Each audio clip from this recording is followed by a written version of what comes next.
Chào bạn, trong video của mỗi tuần đã qua, mình có nói về nhiều mặt về nho giáo, nhưng cơ là không có trực tiếp giải thích nội dung của nho giáo. Thật ra là vì mình không biết nên giải thích như thế nào. Biện pháp giải thích đơn giản nhất là trực tiếp trình bày bài văn kinh điển cho các bạn coi, sau đó mình từng chữ giải thích, nhưng đó sẽ làm khán giả cảm thấy rất chán nản và mình cũng cảm thấy vô nghĩa, tại vì ngữ cảnh của thầy bây giờ đã rất cách xa với thời đại truyền thống rồi. Trong tình huống của Vương Tiến Trung là vì có một nhóm người được gọi là Tân Nho học, học là sinh ra trước phong trào Tân Văn hóa của năm 1915, có tiếp nhận cả giáo dục truyền thống và hiện đại, cho nên có biết sử dụng ngôn ngữ hiện đại để giải thích ý tưởng truyền thống. Mình là thông qua tác phẩm của họ cho nên mới đọc hiểu được kinh điển, nhưng mà đó cũng là vì mình có sự huấn luyện học thuật nhiều năm. Đối với đại đa số người không cần kể đến kinh điển, ngay cả là ngôn ngữ hiện đại của Tân Nho học, họ cũng không thể đọc hiểu. Trong đó có một điều quan trọng là tại vì sĩ phu truyền thống muốn có một cách sống là tu dân tính định, họ tin rằng trong vũ trụ có một sức mạnh huyền bí là kết nối với nội tâm họ. Họ phải đi cảm nhận sức mạnh này và không để trải nghiệm cuộc sống hàng ngày ảnh hưởng đến việc tu dân nội tâm của họ. Trong hiện đại, đối với đại đa số người chắc là thấy cách sống như vậy rất kỳ lạ, thậm chí có kiểu mê tín.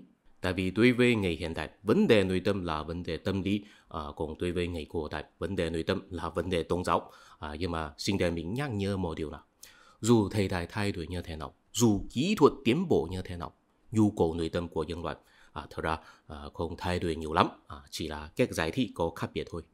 Ví dụ khi một người hiện đại cảm thấy nội tâm không yên bình, người ta sẽ bảo là người đó là tâm lý không cân bằng nên đi khám bệnh tâm lý.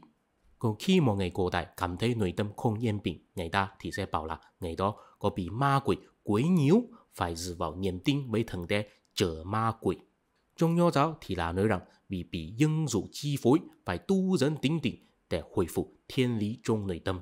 Dù sao vấn đề là nội tâm bất ổn, tuy cách giải thích có khác biệt, quan niệm có thay đổi, nhưng mà từ cổ đến kim, khi cảm thấy bất ổn, ít người có trí tuệ đầy đủ nhìn nhận nguyên nhân chân chính làm nội tâm mình bất ổn. Đa số người sẽ có phóng chiếu tâm lý. Đó cũng là vì sao nhân loại có sáng tạo ra các loại tín ngưỡng và tôn giáo hay là các loại ý thức hệ.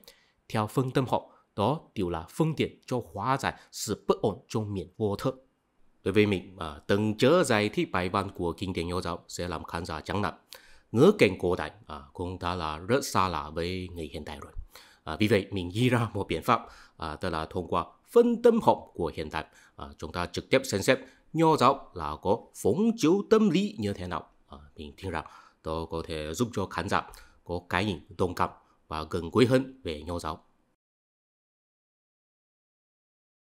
Thưa quý vị, bây giờ phân tâm học đã có nhiều lý thuyết, nhưng mà đều chấp nhận rằng nội tâm của con người có miền ý thức và miền vô thức, và đa số lý thuyết ít hay nhiều đều là dựa trên lý thuyết của hai tổ sư Sigmund Freud và Carl Jung.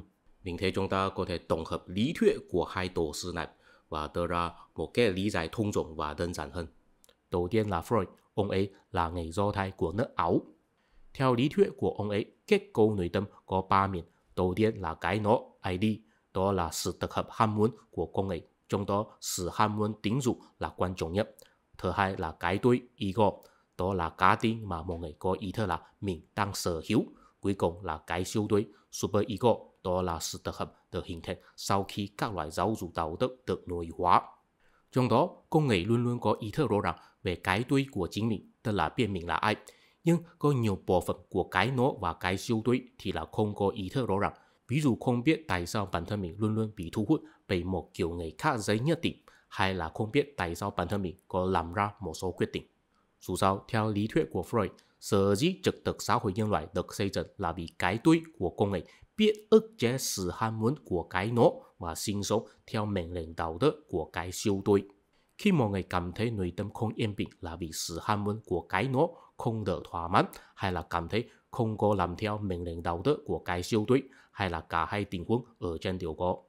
Nếu mọi người có ý thức rõ ràng rằng cụ thể là sự ham muốn nào không được thỏa mãn, hay là cụ thể là không có làm theo mệnh lệnh đạo đức nào, thì người đó có thể tìm cách hóa giải sự bất ổn trong nội tâm.